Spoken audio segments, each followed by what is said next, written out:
Okay, we are recording. And so again, welcome to the inaugural event for Epsilon Honor Society. We will have more information going out, not just to the students, but to faculty, and also posted on the counseling community website, the CCC website, and we'll make sure everybody gets that information. So we are looking at 3 parts tonight. To start with Dr. Anna Edgeston, and we don't have Chris tonight, but we have Sydney, and I'm not even going to try the last name. I'm going to allow her to, because you're right up there with Therese Chavot. Sydney, I can do Wostradowski. You said it perfectly, Wostradowski. And they're going to talk about from the Office of Field Placement, Field Experience, excuse me. And then we have... Freddie, the taco is done. Oh, can you go ahead and mute yourself, Giovanna? Thank you. And we have Kapil Nayar, who is a doctoral student here at GCU, who has presented and has information on the ethics during practicum and internship. And then we have Barbara, who is going to be graduating probably within minutes of this, hopefully, Hedinger, who will be talking about the student experience and how she made her decisions on how to find practicum and internship.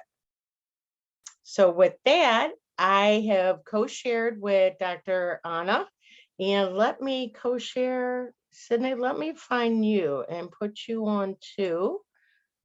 Okay. So I am going to mute myself and allow Dr. Edgeston and Sydney to take over with all their expertise. First of all, I wanted to thank Dr. Chavot and the Epsilon Honors Club leadership as well. This has been a long time coming, and today I celebrate you all for your success and your student leadership, and also being able to launch our first Epsilon Honor Society webinar. So I look forward to many, many, many future ones as well. So I'm Dr. Anna Edgeston. I am the program director for the clinical mental health counseling and school counseling programs as well. So welcome, and I am blessed to be with you all tonight. Sydney, I'm going to go ahead and let you introduce yourself first. Hi, my name is Sydney Wostradowski. I'm one of the managers in the Office of Field Experience. So not only do I get to work with counseling students, but I also work with some of our College of Theology students and our business students as well. Essentially, the purpose of our office is to assist our students with their practicum and internship experiences, and making sure that they're all set up and cleared to start those courses as they begin in their program. So since we are a nice sized group, and I say that because usually you can ask more questions that way, I want to get an idea of how many of you have not reached the practicum and internship stage of your training. I say that because I want to be careful about going over a lot of information that may not apply to you. So if you don't mind, if you have not reached the practicum and internship stage of your training, please go ahead and give me a Zoom thumbs up. I'm not sure if you know how to do that, or you can give me, I like that, Mark, give me a regular thumbs up as well. Okay, so you have not reached that stage yet. Good. And then I do see for those who have reached that point and on the call, we can still expand on some things that probably might relate to you as well. As you complete your practicum experience. So either way, I congratulate you for wherever you are in the stage. And if you are at the practicum and internship stage as well, kudos to you, because that finish line is very close.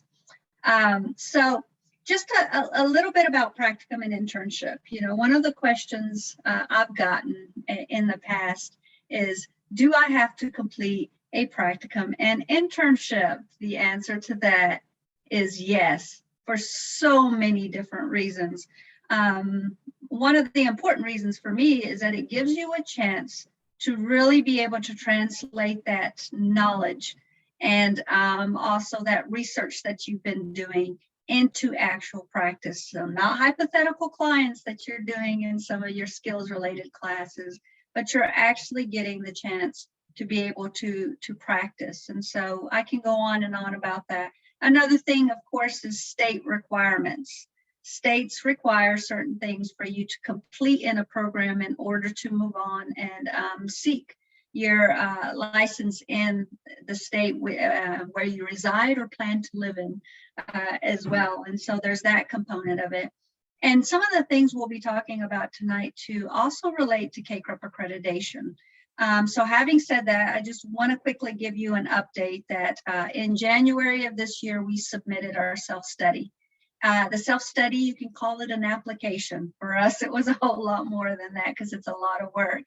However, they typically take 8 to 12 weeks to provide feedback. And 2 weeks ago, we got feedback from them, and we're already working on some things, but now are working on that feedback. So we're just really glad to continue to move forward in that process. And we are now the Counselor Education and Supervision, which is our doctorate, our CMHC, which is a clinical mental health counseling, and the school counseling program at GCU are now on the CACREP website. So that's a good place to go and look at the programs and then see that we're there, and it'll say in process. So it's a good place for you to get updates as well. And we will continue to do this as we move along. But just a reminder that when it comes to practicum and internship, some of the things that you're fulfilling are requirements of us to also include within the program and in order to meet their standards and adhere to their requirements as well. I'm going to go ahead and move over to Sydney, because I think there's some questions that the Office of Field Experience, due to their role and responsibilities, can better address. So Sydney, the first question I have for you that would relate to the students, and I should have said this in the beginning, but if you have any questions, go ahead and put them in the chat and we'll try to get to those. If we don't, we'll definitely make sure we get to it after this. But Sydney, one of the things I would be interested in, and is a common question from students, is number one, what is an FEC? And also, at what point does an FEC, Field Experience Counselor, reach out to the students in their time in the program? Yeah, so an FEC stands for Field Experience Counselor. So just like all of our students have SSCs or Student Services Counselor, any student that has practicum or internship a part of their program, they also have a Field Experience Counselor. You can find your assigned Field Experience Counselor by logging into your GCU student portal. On that home page, on the left-hand side where you'll see your Student Services Counselor information, right below that you will see your Field Experience Counselor's information as well. And your Field Experience Counselor will be reaching out to you within your first course, typically towards the end of your first class. They'll be introducing themselves to you, giving you some brief information in regards to your program and the practicum and internship requirements. And then about a year out from your actual practicum course, you will start hearing from your Field Experience Counselor on a pretty regular basis. We will continue to politely bug you guys, make sure that you guys have placement, that all of your documents are completed and submitted, and that you guys will be all set to begin that practicum course right as it begins. So I'm glad you added additional information, because I think most students, like that first class, they get all these different calls and it's like, who's who? And so you probably have spoken to your FEC at one point, but I'm glad you mentioned you then get another call And you have information within the system that you can actually look up who your FEC is in case you have questions as well. So thank you for sharing that information, Sydney. Another question I think that's good for this audience to know, for those who haven't gotten to that point, is does GCU help students find a site? Yes, so we do assist our students with finding placement. We do not place our students, which means we don't provide you with an actual site to go to and a confirmed experience, but we do provide you with a lot of resources to help you find sites in your area. We will kind of give you some tips and tricks on how to approach a site when you're either emailing, calling, or walking physically into that site and having those conversations. We can give you some tips when it comes to the interviews that sites might have with you prior to accepting you as an intern. And additionally, if you are running into some issues with, maybe you're just not having any luck with sites in your area, your FEC can definitely step in and try to reach out to some of those sites that maybe you've already reached out to and just haven't heard back from. Or we can always try to see if we've had students in your area prior complete practicum and potentially see if one of the sites that we've used in the past would be willing to take on another intern. Thank you for that information. And I just posted our Counseling Community Connections website link as well. If you have never gone into this link, today might be the time to do that, because anytime we also hear from sites, we of course reach out to OFE and we're like, the site is looking for interns, but we also post information on the students, this website that's open for our faculty and students as well. So you've talked about various resources, Sydney. Tell me more about other resources and systems that students can go into to gather more information, because we're giving them tidbits right now, but where can they find additional information about the process? Yeah, so as far as finding additional information to the practicum experience itself and required documents, you can always log into the Student Success Center under Field Experience. All of this information and more that will be covered tonight will be on there.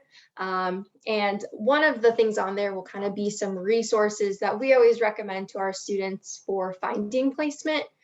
Two of the most common websites that we will suggest to our students when they're looking for a practicum site are SAMHSA and Psychology Today. The reasoning for that is both of these websites allow for you to go in, put in your zip code, and it will pull up every single facility in your area. And you can filter that dependent on what sort of services they provide, what sort of populations they're serving. And that can really kind of help you find a more catered to what you're looking for practicum experience. And it will kind of assure that you're finding locations that are within a reasonable driving distance from your house. So you won't just be, going straight into Google and looking for something and then finding a site that's actually 2 hours away.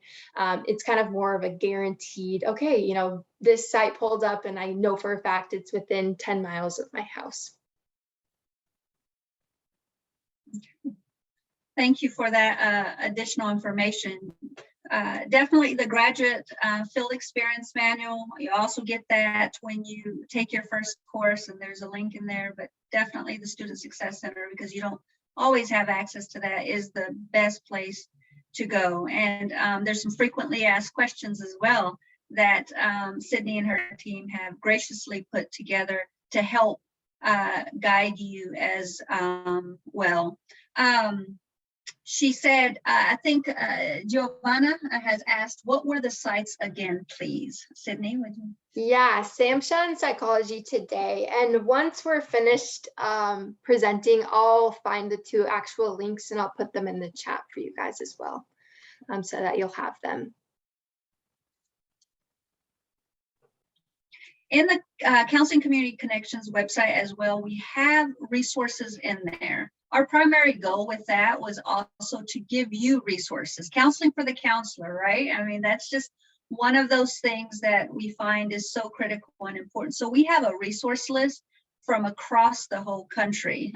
So it's divided, the faculty created it, and it's divided by region as well. So that's another place if you're looking at possibilities for continual growth for yourself and resources. Psychology Today is always one of the best ones as well. It's easy to navigate through. You can put your zip code in, but it also gives opportunities for additional resources in terms of looking for sites as well. I'm going to speak to those of you who haven't gotten to the site, but also maybe those of you who just started practicum, and maybe those of you in internship 1 or 2 and trying to rush to get through quickly. Heads up, you cannot finish early. So this, when it comes to clinical mental health counseling, we're looking at a 44-week process. When you're looking at school counseling, it's a 40-week process. And so there's individual supervision involved. There's the ratio between the number of students, or sorry, students for school counseling individuals, but also for CMHC for clients, there's a ratio that you should be seeing clients and balancing it out with supervision. So I've seen some students say, oh, I'm going to get in there and I'm going to do 40, 50 hours and I'm going to rush through. And this is just a reminder. It's not a race. We're here for you to really experience and go through the process and to adhere to what you're going to have to do with state requirements as well. And that is balance between the training and the providing of services and so on and so forth. So that's one that comes up a lot as well. Checking to see if we have any other questions. No other questions at this time. One of the other things, just a reminder for those of you who are in the process of getting to that point, preparing as well. There we go. Let me remember what I was, one of the things, I know you're working adults for the most part. Most of our students are. So you're balancing various priorities and preparing for that. And I'm sure Barbara might talk more about that. But one of the things with the CMHC and the school counseling programs, which is a KCREP requirement, is that you have to have group supervision from a faculty at GCU. So you'll find that you have to attend a Zoom meeting for 1.5 hours. So just plan accordingly to incorporate that into your plan of going to your site, taking care of your usual responsibilities, but also meeting that requirement, because it's not an option. It is a requirement. So for ground students, you'll be used to and are used to going to class.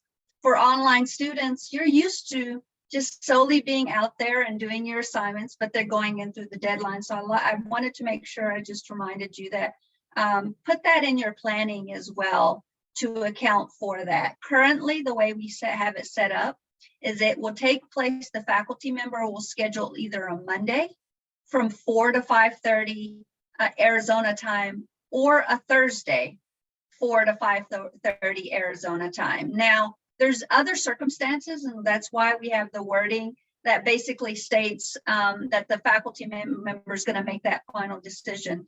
And we have circumstances such as faculty teaching multiple classes and things like that. So that might change, but for the most part, what we've published is a Monday or a Thursday. Any other questions or any other thoughts, Sydney, that you can think of in terms of some of the things that we deal with and would be helpful for our students? I don't have anything right off the top of my head, but one thing I will mention is you guys can definitely reach out to your field experience counselor at any point.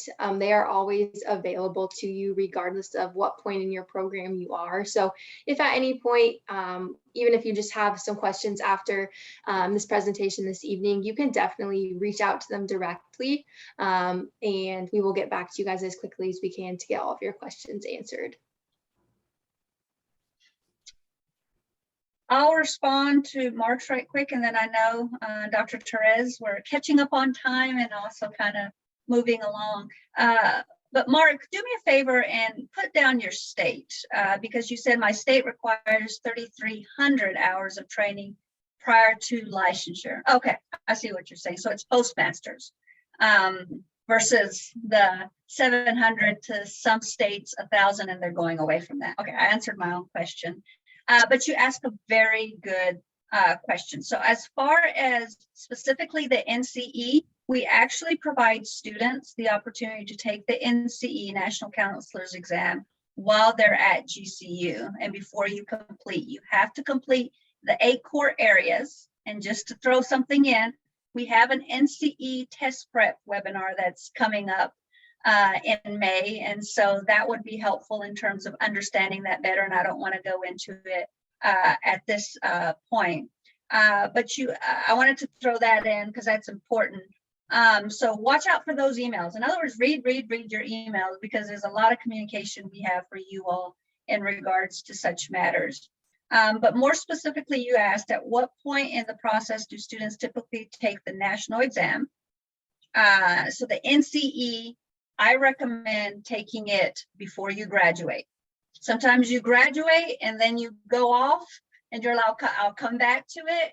And it's years before you come back to it. So that's one of the things, is planning accordingly to really take it before you graduate. Now the NCMHCE is a different story. I really believe you have to have practice for the states that require that one, because it's very practice-based before you take that one. And I've seen students do better who waited and did some practicing before they completed that. Now in certain states, if you want your, for example, temporary license in Tennessee, like I did, they require it right after, before you can get the temporary license or the associate license. So look at your state requirements, but definitely there's more information to come at a later date on that.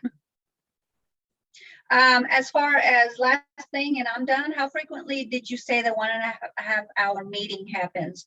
So it meets once a week on a designated day, either the Monday or Thursday, for an hour and a half. Now, I do want to add, like when there's a holiday, like there's upcoming Monday holidays, your faculty member is going to work with you to make up that time, because it is supervision, and there's a lot of creative ideas and ways the faculty member work with students on that. But for the most part, you are just like you're meeting 1 hour of supervision a week on your site with your site supervisor. You're meeting 1.5 hours per week with your GCU assigned faculty member, who's also designated as a supervisor. So I appreciate you all's time. If you have any additional questions related to that, I'll stay on for a little bit and I'll answer those questions. Otherwise, Dr. Chabot, I'm turning it back over to you. Thank you, Dr. Edgson and Sydney. That was a wealth of information, probably not just for the students, but also for the faculty who may not have been teaching practicum and internship. Next, we have Cap Nayar. I want to make sure I'm saying it right. Okay, perfect. And he's just going to touch on some subjects that students may have just some questions or concerns about entering the clinical office in regards to ethics. So, all right, I will pass this on to you. Cool, thanks. Hi, everyone. My name is Cap. I'm a licensed professional counselor. I've been with Grand Canyon for 3 years or so. I'm originally from Philadelphia. I just relocated out here to Gilbert 3 years ago, a little over 3 years ago. And yeah, I'm just pumped to be here. I currently teach practicum and internship. So I just want to give you some insight of like the top hit list of qualms that students typically are reporting, and maybe we can have a proper conversation around them. So the first thing that always comes up is how to set up your first session. Unfortunately, like the curriculum is designed in such a way that we are giving you guys opportunities to do video sessions. And so that translates, but doesn't translate so cohesively sometimes when we enter a room for the first time with someone else that we're meeting for the first time, right? So we'll help you along the way in practicum to set up that first session. So obviously it's like the solar techniques that you've been learning in all of your curriculum so far. setting up and organizing your desk situation, how you're approaching your client, tone, intonation, eye contact, verbals, nonverbals, all of those things will be a precedent, but we'll reinforce them as you go through practicum. I believe when you guys start and sign up for your practicum, you actually meet with your practicum professor before you actually touch the ground to your internship or practicum site. So a lot of that groundwork is established before you actually get rolling. The other thing that comes up frequently is confidentiality. A lot of the assignments in practicum and internship have or are revolved around you doing videotapings with these clients that are real life clients, right?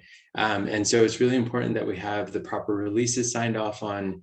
We're meeting with our supervisor, getting clarified information with regards to, we are actively going to be recording these people and we're going to be bringing it in. And our professor for first off, and also our site supervisor are going to be looking at this video for critiquing.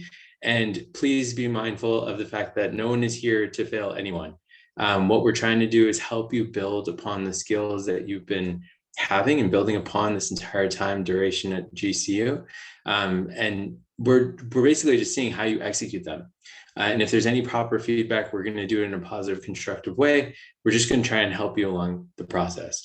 The other thing that comes up frequently is that folks that are using smart devices, we just need to be cognizant of the fact that sometimes these smart devices record without our knowledge. And so we just want to be mindful that we're shutting down all of our smart devices before we're actually engaging in any of these recording activities, just because confidentiality can be breached in that format. Another thing that comes up quite often is recognition and qualifications and limitations. So if we're greeting someone with complex, not even compartmentalized trauma, we may want to speak to our supervisor about techniques to be able to roll out. You want to use your practicum or internship supervisor to be able to walk through specific exercises or specific therapeutic modalities. And if it feels like it's too much, it's okay. I mean, be able to verbalize the fact that, it might be over a little bit too much too soon. And that's completely okay. That's part of the learning process. So please know that you have that at your whatever, you can use that at your disposal is what I was going for, sorry. Appropriate identification. So as we're engaging in internship, we don't want to come off as though we're qualified LPCs off the bat, right? We want to announce the fact, not only to our site supervisor, fellow staff members, but every single one of our clients, whether that's individual, family, group sessions, whatever, even assessments, we want to announce and introduce ourselves that we are interns, we are training. You want to detail the fact that you're at whatever stage in the process at Grand Canyon, and make that very abundantly clear, because our clients have the right to know, right?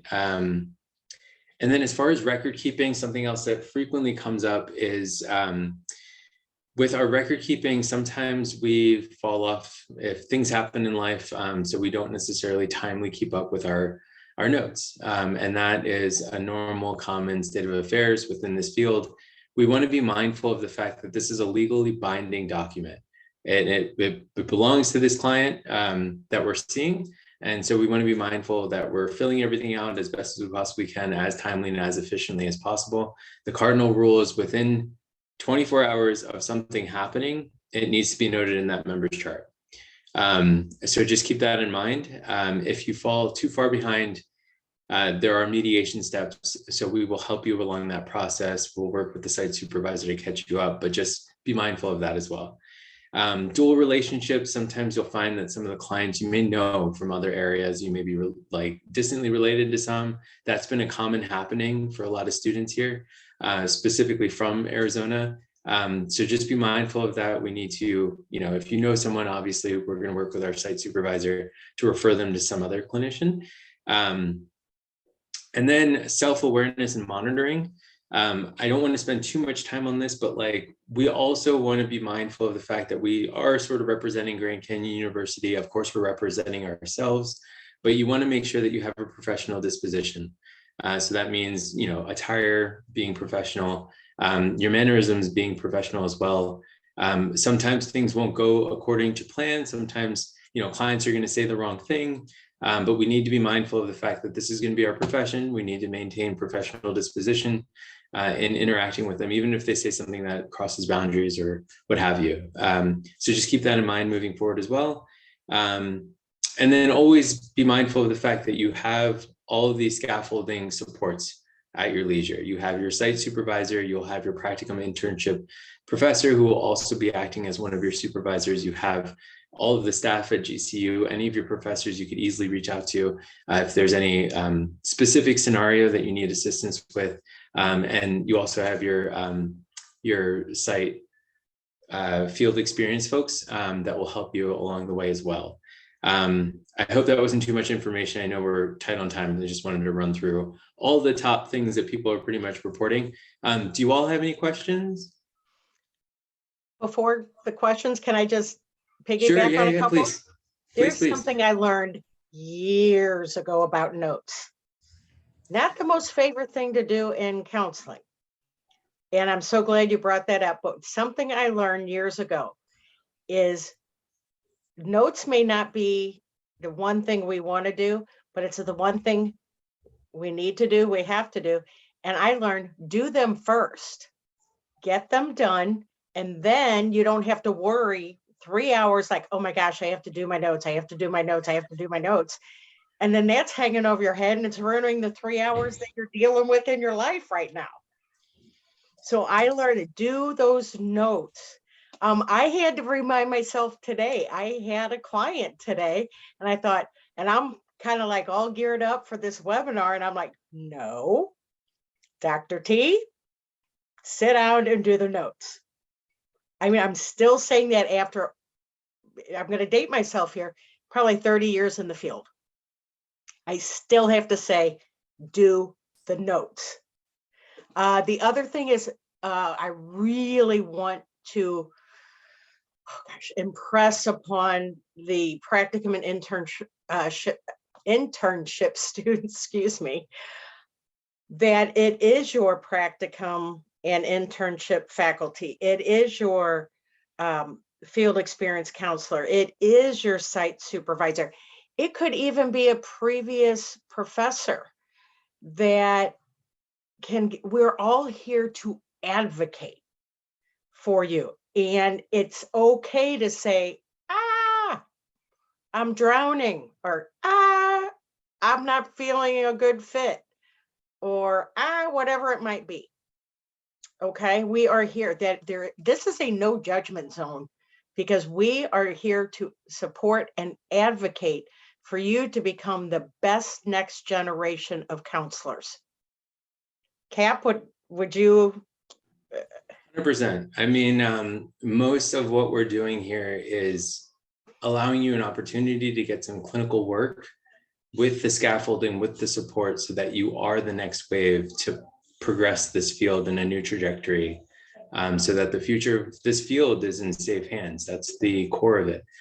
We don't necessarily want to provide, I mean, we don't want to gear you in a fashion or form or any type of trajectory that's going to get you in trouble, lose your license or anything like that. And so that's the whole aim of this, is to help you along the way.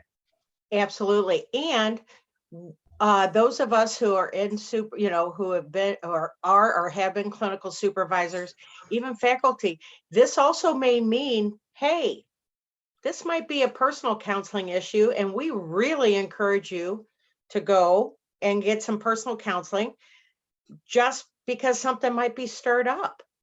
Oh my goodness, it happens to supervisors, not just our own clients that can stir us up, but our student, supervisees can bring something up.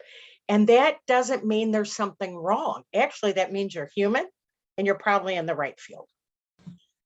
Piggybacking off of that point, we want to be able to give you an environment where you can catch those instances sooner as opposed to later, so that we can help mitigate that and help you work through it, so that eventually you're going to be an efficacious counselor in your own private practice, wherever your destiny takes you, that you won't have to manage any of those symptoms or anything that comes up at that point. So it's only a refinement process. It's nothing negative.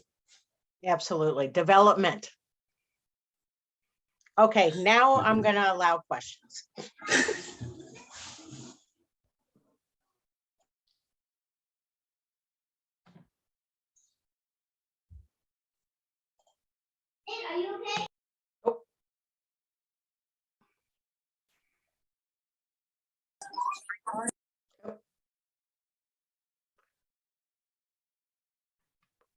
Okay, this is another format that's okay to ask questions. No judgment zone.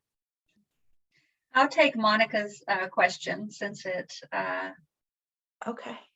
anybody could hopefully answer in terms of faculty, but I wanted to make sure.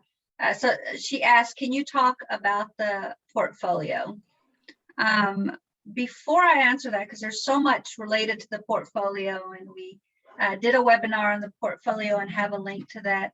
Monica, I was wondering, you can either speak it or write it. Do you have any specific, a little bit more specific questions related to the e-portfolio?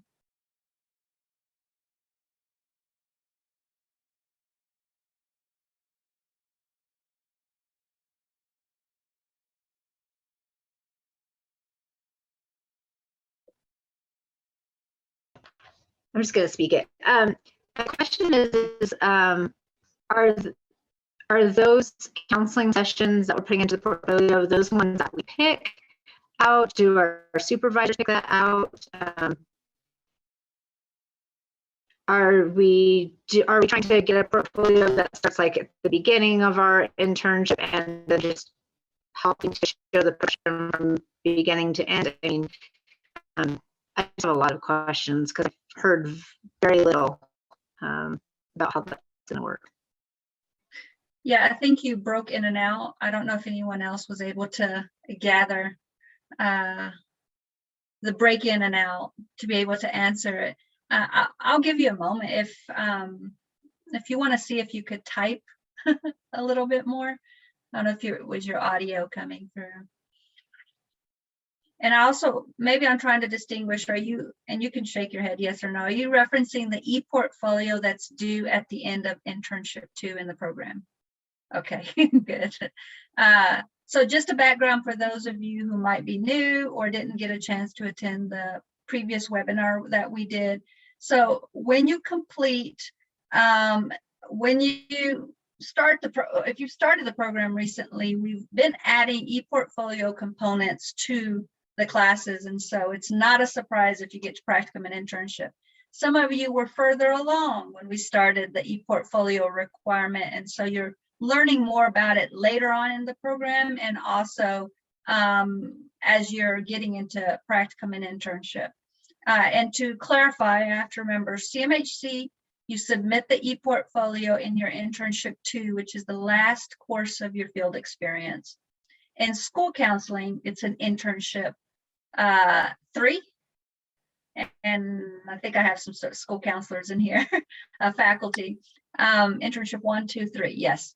And so just an overview of that is we're looking for you, especially if you haven't gotten to that stage, whether you're new in the program or midway, is to start thinking, and I apologize, I didn't realize my camera was off, is to really start thinking of the things that impact your interviews. For example, what is your theoretical orientation and philosophy of counseling? We're getting you to be ready to address that. If you're in practicum and internship, you're continuing to define that. So we want, before you graduate, to be able to have that nicely, simply written as well. We want you to be able to make sure that you have letters of recommendation. When you came into these 2 programs, if you're a school counselor or a clinical mental health counseling student, you had to submit letters of recommendation. Those of you who hadn't been around in education or even working for a long time struggled with that. So it's things like that that we want to make sure that you are taking advantage of your site supervisors and others that you're building, faculty you're building relationships with, and have some of those components as well ready to go. In some instances, we give examples of assignments that match a certain area and requirement of the e-portfolio to be able to submit as well.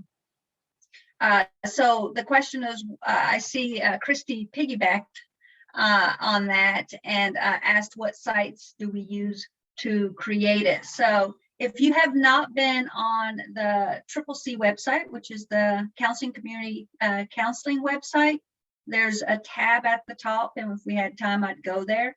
And you click on ePortfolio. If you're in school counseling, it's going to give you the school counseling requirements and information. If you're in CMHC, it gives those requirements as well.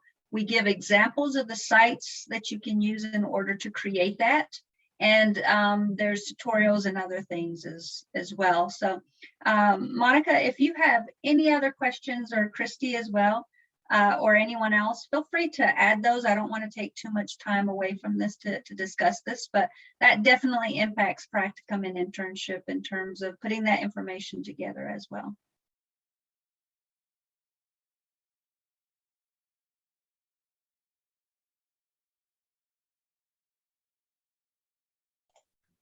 I believe Clay put in the website with directly, or the link directly to the ePortfolio in the chat.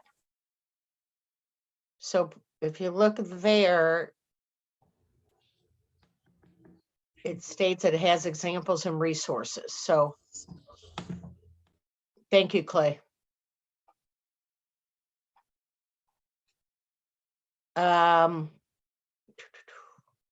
Kelly has a question. Dr. Edgton, do you want to answer that, or should we got about a minute or two? Yeah, I'll answer it in the chat. Okay, thank you. Okay, last but not least, not that Dr. Anna or Cap weren't like the greatest ever for this. We have a student who's going to give you real life, real time experience and suggestions. Does that sound good, Barbara? Is that okay? Yeah, that's great. Why don't you introduce yourself, give a little background, and I know we have talked about this through the Epsilon, and this is why we're here tonight, because your experience, which honestly mirrored mine years ago, is wonderful. And I think it does stand the test of time to really do that decision-making model on what do you want to do, where do you want to go, and how to get that experience. Thank you. I am Barbara Egbert Hettinger, and I started my program in 2014. So don't be discouraged if you are still working on your degree. I left the country for 3 years and could not continue during that time frame. So I came back a couple of years ago, finished coursework, and then jumped into my practicum experience. And I just, I did not have a formal background in mental health care. And so for me, I needed to gather a lot of information about what I wanted to do for practicum work to put me in a position to then make decisions about where I wanted to end up. And some of the questions that I think are really important before you get to the practicum part is to ask yourself, what experience do I have? Some of you are already working at a site, you're planning to do your practicum work there, and that's great. That's a little bit of an easier segue for some of you. Some of you want something different. You want to look for a different opportunity. Before I left the country, I had gone to a job fair at GCU in Arizona on the Phoenix campus. And I met with someone from the Meadows, and maybe some of you have heard about the Meadows. It is a residential care facility, excellent place. And I just had contact with that person who ended up being a professor at Grand Canyon. And so I developed a little bit of a relationship with her. And from that, I got an interview at the Meadows. And before I left, I had an internship set up for there. So and that was without, that was just a contact from a job fair. So gathering your experience base is very important even before you get to that point. And one of the opportunities that was offered at Grand Canyon many years ago was the opportunity to volunteer at the Dream Center and provide psychoeducational group for women coming out of sex trafficking. And that was a really terrific experience to kind of get my feet wet. I'd done other kinds of groups that were not formally psychoeducational, but that had other basis. And so I was comfortable in the format, but it was such a good experience to kind of put materials together and then have that opportunity.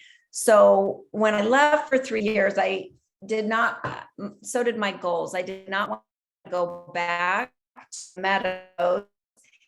And so what I did instead is I contacted another practicum place, cold contacted another residential place to do my pre-practicum. And it was a ways away from my particular home, but I cold contacted. So now there's 2 ways so far that I looked for practicum. One was a job fair, one was the cold contact.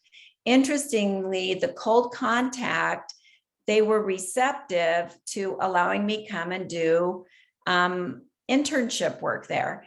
And I was a little surprised. It was a fantastic place. Again, Sierra Tucson. And it was terrific. And I really enjoyed the experience in trauma work there. And I did a pre-practicum there. So my next one, so first is job fair, second is cold contact. My third one was talk to the people you know to see who they know. So I ended up really wanting an experience at a children's hospital. So I talked to a friend who knew people at the children's hospital. So this is like a one-off, right? So I talked to somebody at the children's hospital. So maybe you have a friend that's a nurse. Maybe you have a friend that's, at a hospital. And a lot of hospitals are much more interested now and in gaining ground in having mental health providers and counseling services. This is actually kind of new to some places. They offer psychiatric care and sometimes psychologists, but not always counseling. And so I just got really lucky with this, to be honest with you. They normally only take social workers. So this was, I felt really lucky. I worked in the oncology department and in the perinatal clinic of parents with medically complex children. So I provided a lot of mental health care for families, children, and across the board, bedside stuff, all kinds of different care, both individual groups and lots of online stuff. So really kind of honing your skills on video counseling, which I had done in another opportunity. It wasn't counseling, it was interviewing people. So I felt comfortable doing it, but it was a great opportunity. And in those positions at the hospital, I had mentors that I had a lot of one-on-one time. So sometimes finding those different opportunities that are a little out of the ordinary can provide that kind of supervision that really helps you build your skills as a counselor and helps you become, lots of observational time along with lots of actual doing time that is just tremendously helpful. My fourth way that I looked for practicum work was through a friend who had a private practice. And I said, hey, have you ever taken interns? And he said, nope. And I said, what do you think? And he said, okay. So he agreed to take me as an intern, which was, again, kind of a long shot, but was a fantastic opportunity, and also offered a great avenue for building all my practica experiences. So I ended up with really 4 different experiences. So, okay, number 1 was job fair. Number 2 was cold contact. Number 3, a friend of a friend. Number 4 was my own personal contact, a friend that I knew that had a private clinic, and it just happened to work out. So I ended up at 3 different places, and over that time and had just really fantastic experiences. I have just completed my practicum work. I have taken the NCE, and I could give you so much advice about what to do and not to do on that. And I have graduated as of the 19th. One thing I will tell you about practicum work, yay, is that is tricky, is I did have private clients or clients that I primarily served. And a problem with it is in the interim is you have to wait for Grand Canyon for your professor to post your final grade, which I asked for, but it took a while for that to happen. And then it takes a while for them to fill out your verification paperwork, your verification of your field experience paperwork. That takes a while, and they will not do that until your professor posts their grade. Then you have to do that. And I'm still waiting for that to come.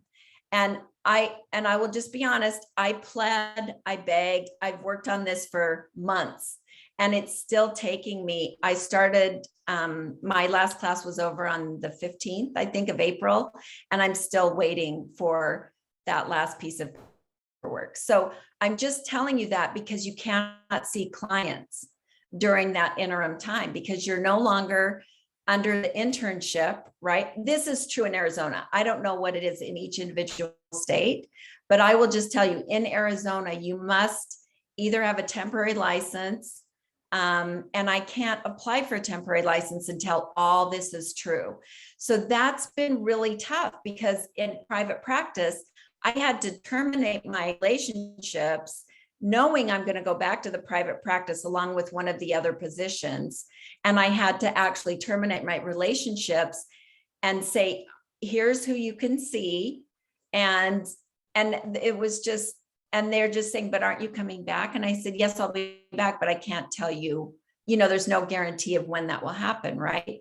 So that's just something to consider when you're set up a practicum, that you need to be aware of that as you enter into those critical client relationships, that you don't want to abandon anyone, but that you need to really understand that that's a possibility. If you're working for an agency that has, there are different agencies that give you permission to practice, still practice, even though you're not licensed.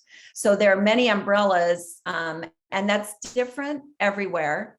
But that is something really critically important to consider. Let me just double check my notes because I want to make sure. You can have multiple supervisors, just so you know. I think the number is 6. Is that right for practicum work, or is it 4? Anyway, I had officially 3. And just on that, Barbara, there might be a GCU number limit, but you also have to look at your state. Right, exactly. So it's really important to know that you have to check your state and you have to check GCU. And GCU counselors will not know your state requirements. That's really up to you. You need to figure out what your state requirements are and what you need to do for your licensure and what they require. So that's really important. And don't hesitate to call your state licensure people. They will talk to you and give you information, but those sites are usually pretty good as well. Or could be clarified. Yes, go ahead. Also, I encourage any student to join as a student your state organization, because they have advocacy for this kind of thing as well. Even, not just pre-licensure, but they also have, I hate to use the word ombudsman because that's not what every state will use, but advocacy for this type of needed information per state. Right. And every state is different on that, how helpful they are. So that's just something to be aware of. But that's great. If your state has that, cool. That's a big win. So it's important to ask yourself the question, what experiences do I need to have in order to make my decision about where I want to work? Do I need to be paid? Because So like Department of Child Services, they almost always will pay you. If you work in detention or prisons, they will almost always pay you. The Meadows would pay minimum wage. They required 40 hours, but they would pay you minimum wage, which isn't a lot, right? But it was something. And I have no idea what they do now. But it's very important to know, like, do I need to get paid to do this internship? If you need to get paid, then that narrows your focus a lot, because most internships will not pay you. Some private practices will pay you a nominal amount. It's just a matter of who are you connected to? Who are you willing? I would be willing to cold contact, after my experience, anybody. Because you never know who will respond and what you can get out of that experience. And I think it's important to, shoot for the stars. I also think that it is really critical to keep developing your resume. And one of the things that I would suggest with resume building is, if you can, join the Epsilon Honor Society and be an officer. So I have been on either graduate advisory, which they just started right before I started, and I jumped on that right away. And that's been an incredible experience for me. And as you can see, I'm an older student. And so I do have other experience in life, but I don't have formal mental health work that I've done. And so it was very important for me to get all of this other experience base. And if you're in that situation, I would pull out the stops and see whatever you can do to volunteer. And we'll give you information on joining the Honor Society. Okay, if you have any questions, that would be great. I don't want to keep talking about this. Let me turn on my light though. Sorry, it got dark.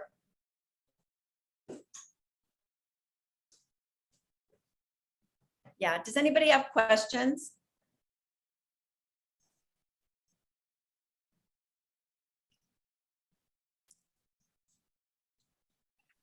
I think for the most part, I tried to answer the questions, but I want to think of some of the questions that I answered. However, we've got students who've gone through this process like Barbara.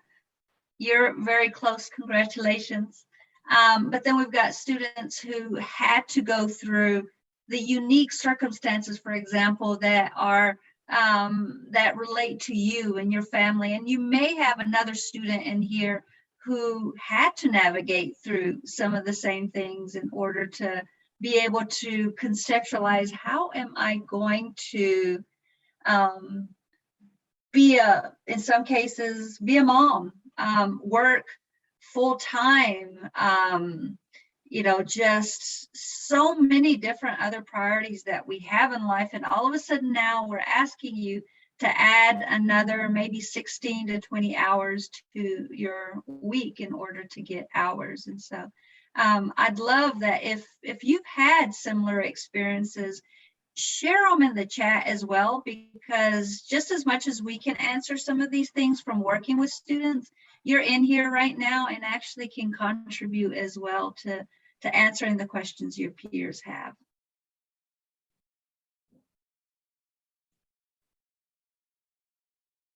I think Christy asked, what is the counseling community website? I was unaware there was one. So the Counseling Community Connections website is the website we created to really increase the engagement with our students. So we've got webinars now that we've been hosting for about 2 years now to bridge that connection. But we found that the Counseling Community Connections website was an important way as well to share information, to have blogs and maybe vlogs and different things as well. So Christy, I'd encourage you to click on that link that I sent in the same way that you go into any GCU system, including how you get into your classes and stuff like that. See if it works. If it doesn't work, just send me a private message in the Teams and we'll get that checked out for you.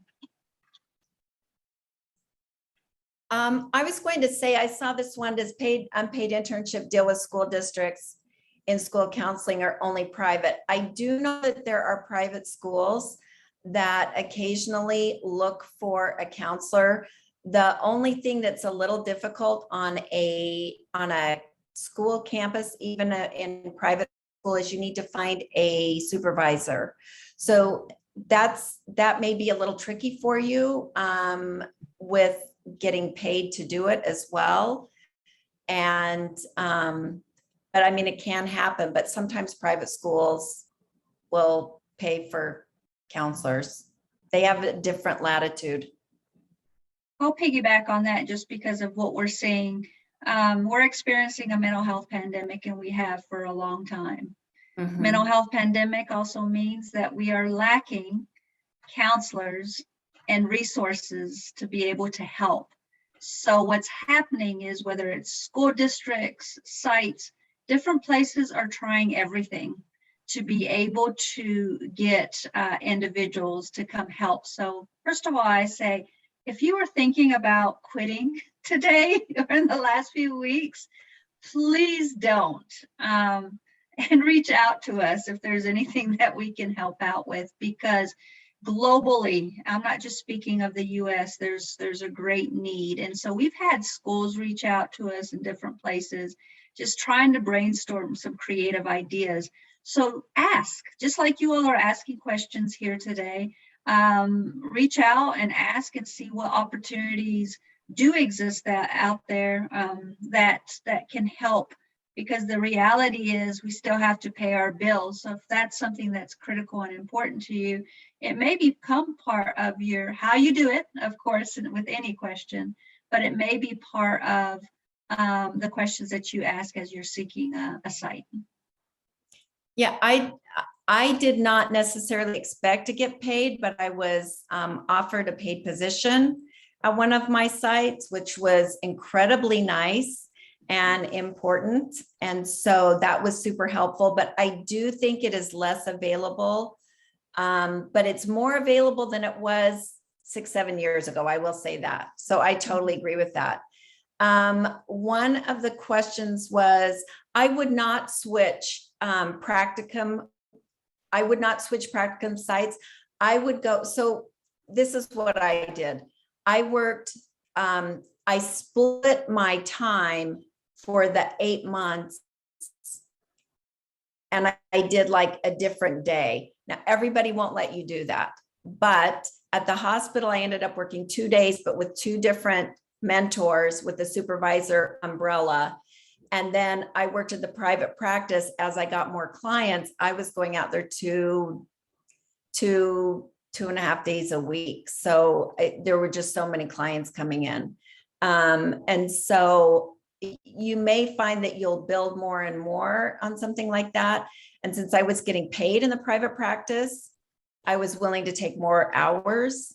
But I did not get paid at the hospital in my practicum, but I would not go like I did do a separate pre-practicum that was at a residential place, and that worked out fine. And that was appropriate for me, but I think it's really great to have a longer opportunity. So I wouldn't split it up by the 8-week sections. I would split it days a week if you're going to do multiple sites, if it's possible. And I want to build on that just because of what I've seen with students. There's some cases where we highly recommend that students get another site, because you do want to complete the process.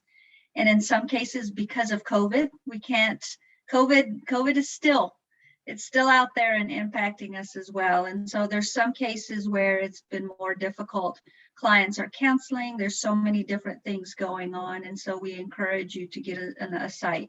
If you don't have to, be careful about doing that. It also becomes complicated in terms of you're now working with multiple site supervisors. Sometimes there's cross of information that's being delivered because different people have different perspectives. And so I would say really work closely with your FEC who works with us as well as you're deciding about more than one site and the reasons behind that, because there are some significant pros and cons to doing that when it comes to the CMHC program. School counseling is a different story. School counseling, CMHC has their practicum and internship at the end. So you get practicum, internship 1, and internship 2, 44 weeks straight. School counseling, it's staggered throughout the program, your program of study. So it's really built like just the education field and student teaching and things like that. So you actually might have that opportunity to go to multiple sites because of the way it's set up and get a diversity of experience as well. So I want to make sure I spoke to CMHC and because school counseling as well, since we have some questions there, or students who are in that program as well. It does really require you to be pretty organized on if you do multiple sites. I totally agree that if you want the more than one experience, you do have to be prepared to sort of be really good with follow-up and your hours, because it's a little complicated, but I loved having multiple perspectives from the counseling world, and they were diverse. And for me, I really liked that because it kind of was a reminder to me that there isn't one way to do counseling. There isn't one way to be an expert. There isn't one way to be good at what you do, because there's no one else that can be you. It's critical that you are confident, and in terms of saying, I know who I am and I have a purpose in this field, and it's going to work out. And I will just tell you that, yeah, try not to get discouraged and, hang in there, because I saw in some of my practicum groups where sometimes people would get really discouraged with their practicum experiences because they felt like not totally supported and everyone has a different experience. But I think it's important that, you keep aware and you keep in touch with your person at Grand Canyon, and that you also just remember that you have a purpose and it doesn't have to look like someone else. In fact, it shouldn't.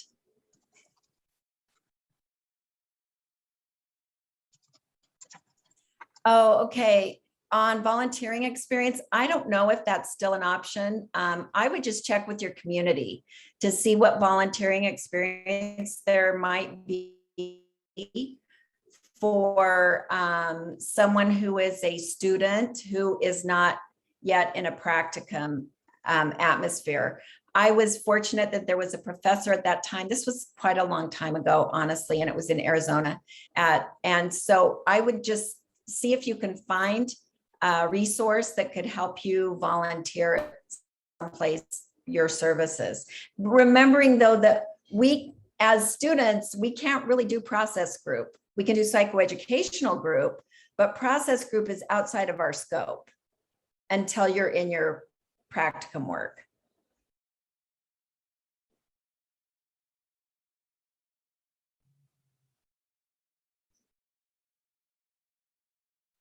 So I just want to piggyback just to make sure. So Lisa, in regard to your question, I think you might have been typing when I answered for school counseling. It sometimes varies.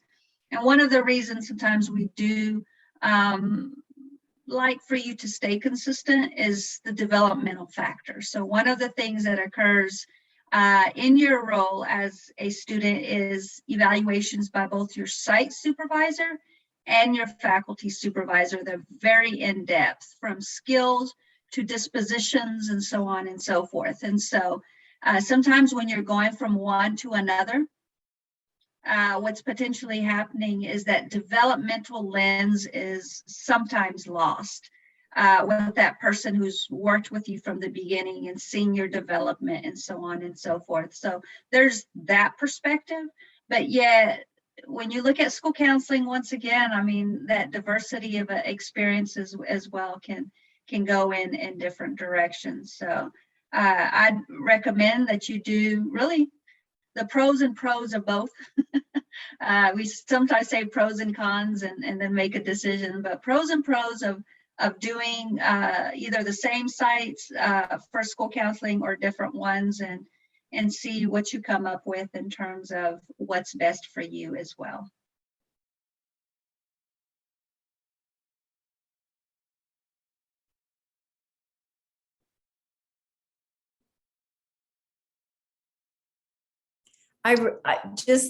My final word would be that I really feel like, I mean, you learn a lot in your classes, but I have to say, I think your field experience is where you really kind of find out who you are as a therapist and how you create that unconditional positive regard and how you create that safe space for whoever walks into your office or onto your Zoom screen in your Zoom room, you know, that you create that safe, caring environment. And each person does it a little differently, but field work is where we really learn, you know, all this other work is critically important. We need that academic piece, and then we really need that supervisory piece of practicum work. I found that to be amazing, absolutely amazing. And it was scary in the beginning. And I'll be honest, like when I started, I thought, I'm not cut out for this. Like, what the heck did I think I was doing? And it was because I was trying to be my supervisor. And guess what? I was not my supervisor, and I shouldn't even want to be, right? So you just have to find your own space and get comfortable with it and be curious about it, right? It's not, I heard somebody say once, it's not really imposter syndrome. Let's think about it like curiosity. Like, who am I? Just like we are with our clients, like be curious, wonder. And, you know, I think it's really great to have that opportunity. And I absolutely loved my practicum work, love the coursework, love the practicum work. And I want to let you know how many years later, Jim Bottrell is still my hero, who took me on as his first intern. I remember his name and I remember how good he was. And I thought the same thing. What am I doing? And he was wonderful, support, asked me to take on a couple. And I'm like, what?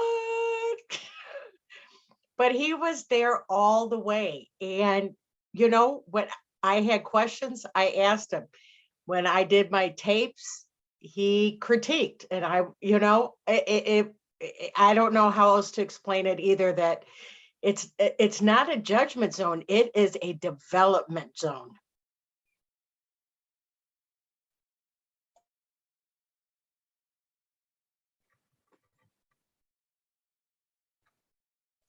Dr. Chabot, I'm going to quickly answer these just because it'll be easier.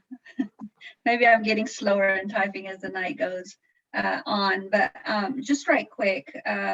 Christy, you asked about practicum and internship. Is it 8 to 10 hours or 9 to 10? Is it physically seeing clients or just in the field? So it's going to vary. So you really, if you're in school counseling, you're looking at how many total hours. So practicum is always 100, but within the 100, they've broken it down to direct hours with clients and things like that. And so however way you want to do the math and which program you're in, always determine what's the number of hours I have to accomplish.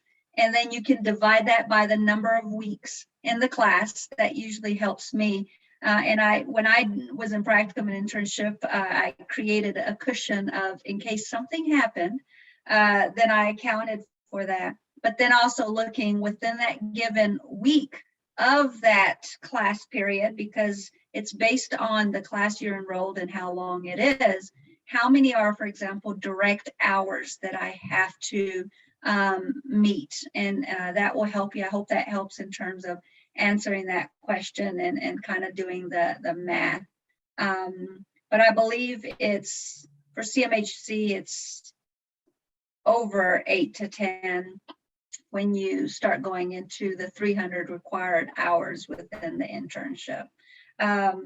But reach out to me if needed, and I can kind of help you break that down a little bit more. The other question, you will not be able to go into the Epsilon Honors Club part of the CCC website right now, just because it's only given, only the Epsilon Honors Society, I think those who are part of that, specifically the leaders, because they're still in the process of finalizing and creating that, you can't access information. And so once Dr. Chavot, you all finalize this, then we're going to work with the faculty member to open that up so that you do have updated and can view information. So if you all are ready to do that, just reach out to me and we can work with our faculty member to do that. Absolutely. And I may ask Dr. Young to go ahead and post it prior Okay. in case the more hiccups. Sounds good. Thank you.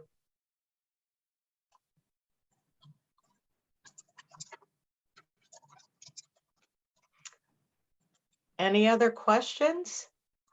Of course, as soon as we get off here, you'll have 47 of them, and that's okay. Actually, there was one I do want to go back to related to the NCE. From my understanding, there might be the special person being brought on by the Epsilon Honor Society later on in the year. So depending on where you're at in the program, to speak to the students. So I don't know if it's appropriate to mention the possibility of that. Can I mention it? Definitely, we have the test prep webinars that are going to be periodical throughout the year, but then Epsilon, what are you all planning to do? In October, we will be having Dr. Howard Rosenthal presenting tips and guidelines for taking the NCE. Woo woo. Actually, I've been personal and professional friends with him here in St. Louis for years. So he has graciously offered to be our presenter in October. And of course, that information will be put out and the Zoom room link will be correct. So if you've never heard of Rosenthal, you will, because anytime that the mention of the NCE comes up and what resource do you use, the Encyclopedia of Counseling is typically the #1 resource that's been recommended. It's the consistent recommended source in addition to others as well. So that's pretty big. He's kind of the guru of the NCE prep. We'll blame him on it, yeah. I will just tell you that I used his materials a lot. I did use some other materials and they were exceedingly helpful. I received no money for this endorsement, but it's true. He's listed on the NCE site even. So it's good.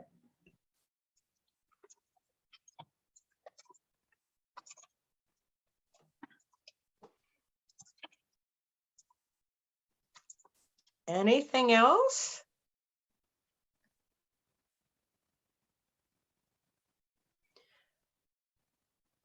Okay, if not, you have my email from the invite. You can always email me for follow-up, questions, concerns, further information. I'll be happy to work with the EHS, the Epsilon Honor Society Exec Council.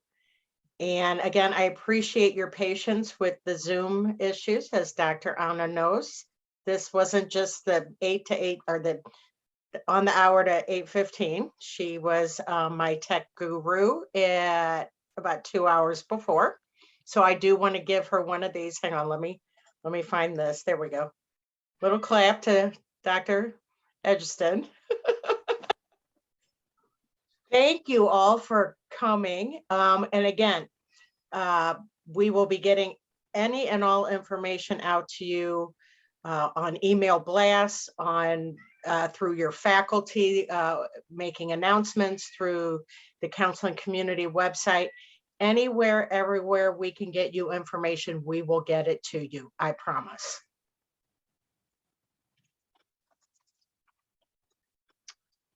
Okay.